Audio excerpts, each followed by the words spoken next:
Have you ever wandered into your local Walmart and seen one of these EcoATM kiosks and thought to yourself, wouldn't someone use this to just sell a bunch of stolen phones? Well, don't you worry. I tested every borderline illegal phone we have here in the Smokin Silicon office. I tried selling prison phones, blacklisted phones, and even 3D printed phones. What? All in an effort to see what exactly the kiosk does when you exclusively sell it the jankiest of the jank. And of course, hopefully make some money in the process. Now up first this time around, I wanted to try my personal iPhone 13 Pro just to give you guys an idea what a premium, relatively recent phone could get you here at one of these kiosks. Now, if you guys remember last video, we gave it a $700 phone and it gave us an offer of $5. And nowadays, a used iPhone 13 Pro like this, they're worth like $280 to $300-ish. So by that math, it sounds like I should have to pay the machine for it to take my iPhone off my hands, right? And guys, I had one other idea I wanted to try with my phone. What happens if you record a video while the machine is scanning your device? Will we be able to see the small man inside the machine who's personally handling your phone and deciding how much it's worth? As you can see, you can barely see my head there. The door is closing. Oh, this is already creepy. We can see like the underside of the machine. Ooh. And then all of a sudden it like rolls back. What is happening here? What is that thing? Oh, why are there so many colors? Is this God? Has my phone met God? Holy crap, guys. Okay, it's back to normal. And it was right around this time that it spat out an offer of $125. Ladies and gentlemen, that's the highest number I think we've seen yet from an EcoATM kiosk. It's still like a third of market value, so I'm not that excited, but it's just amazing to see the kiosk actually give us something above $100. The bigger annoyance is that when I said no thanks, it immediately was like, oh, what if we give you $150? It was like I could smell that this phone was money, so I just wanted to get it off my hands as fast as possible. Also, can we talk about the fact that I called my phone an Apple iPhone 13 Pro 12? Is my phone so used that it's downgraded back to being an iPhone 12? I guess anything's possible. Up next, though, we had another Apple device to try. We got this pretty nice looking 4th gen 16 gigabyte iPod Touch from a video a while back. We really just wanted to do this one because we've never had a reason to select iPod or MP3 player when it asks what kind of device we have to trade in. Sure enough, the process was mostly normal until it asked us what kind of cable we need. Well, it's an iPod, so, most of them need a 30-pin connector, which of course the kiosk does not have, but we stuck the iPod in there anyway. You might also notice this is a slightly different EcoATM kiosk. We tried out a variety of kiosks this time around. Only difference with this one is that it's white and it doesn't accept tablets because it's like more of a small vertical orientation thing. You have to put the phone inside. So either way, mostly the same process in terms of trading in your device. And after 20,000 years of scanning the device, it gave us an offer of $1 for this bad boy. I mean, it's a little painful, but it's not too bad just because these 4th gen iPod Touches, they're like $10 on eBay a lot of the time. So not too surprising. The part that is surprising, it says it's an 8 gig. What happened there? How did you miss that it's a 16 gig? What's going on? Anyway, up next, I had a very unique device. This is a Sony Ericsson Xperia Mini Pro, which has been both software modded with CyanogenMod, and the keyboard has been swapped out with this cool game controller. We did a video on this phone. It's really bizarre. The question I had this time around with this phone is, would it be able to tell that the phone's got some special software on it, and would it say anything at all about the weird keyboard? Well, unfortunately, we'll never know the answer because the kiosk, it gave up on this phone. It was sitting here on this scanning your device screen for like 30 years. The machine was totally frozen at this point. Fortunately, the return my device button still worked, so I was at least able to get the phone back. Now up next, guys, it's time to start throwing some truly borderline illegal phones into this kiosk. This bad boy is an LG K20 Plus. So what's special about this phone? Well, it's got pictures on it that are wild, including this photo here that shows what's basically a restraining order, along with a ton of evidence that shows why this person needed that restraining order in the first place. So either way, this phone is definitely prison adjacent, so let's see what the kiosk has to think about it.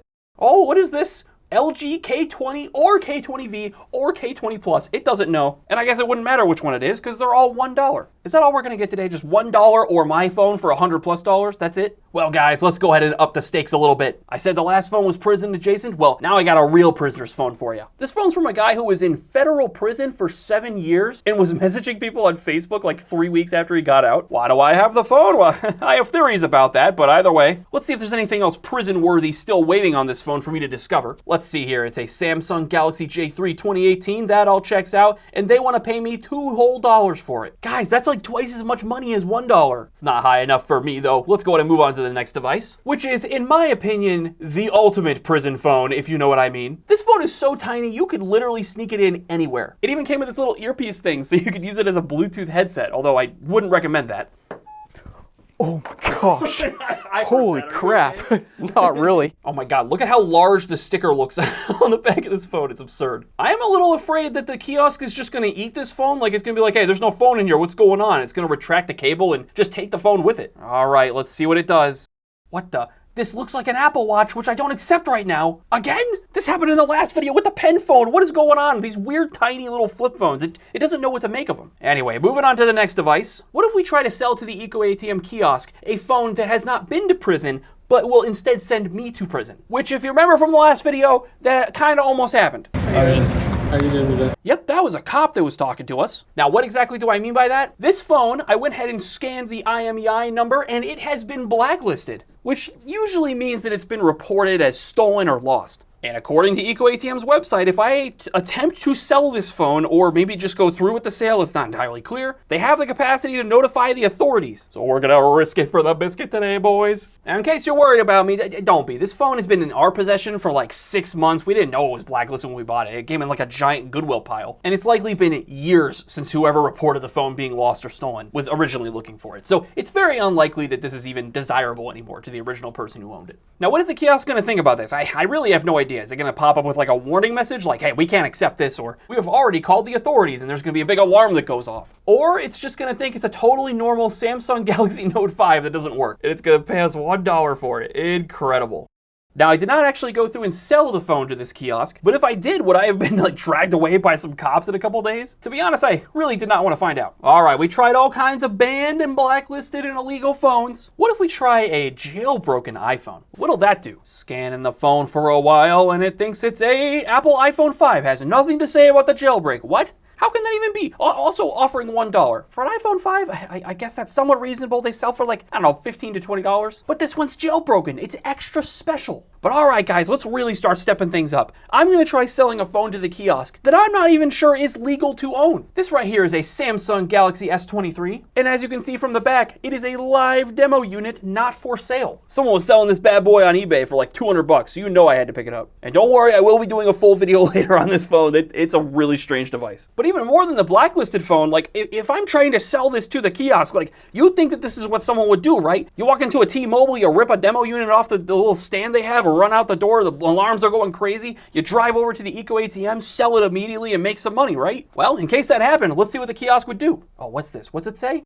Unknown fake Samsung Galaxy S23, store demo X. Unknown and fake. It's not fake, it's a real S23, it's just a demo unit. It got that part right, store demo. What is X? This gives us more questions than answers. If it can tell it's a demo unit, then why is it accepting the sale at all? Oh, and by the way, it wants to pay us $1 for this phone. A real S23 is like a $250 phone. What? I don't understand what's happening. Let's move on to the next device. But all right, guys, in the same vein as the demo phone, I have a perhaps even more sketchy phone to use and own in 2025, a Huawei Nexus 6P. Now, if you didn't know, Huawei's been banned from doing business in the US for quite a few years now. So is the US Army gonna descend on me like eagles if they see me not only using a Huawei phone, but trying to sell one? Let's find out. Oh, this is taking so long. I gotta start opening Pokemon packs to survive. Oh, wait, it's done. It correctly identified the phone as a Huawei Nexus 6P. It doesn't seem to really have any issue with this phone, and it wants to offer me $1 for it. This is really bad still, because you can still buy these phones for like $30, $35 on eBay. I don't know why you would want one, but you could do that. Now, guys, I saved the best for last. The most illegal, the most ban-worthy phone of the entire lot. This bad boy is a totally legit iPhone 14 Pro that we printed off our 3D printer ourselves. You like the Apple logo? It's pretty nice, huh? Now, the reason I want to try this is last time, if you guys remember, I tried out a cardboard phone, and not only did the machine not get mad at me, it thought it was an actual phone.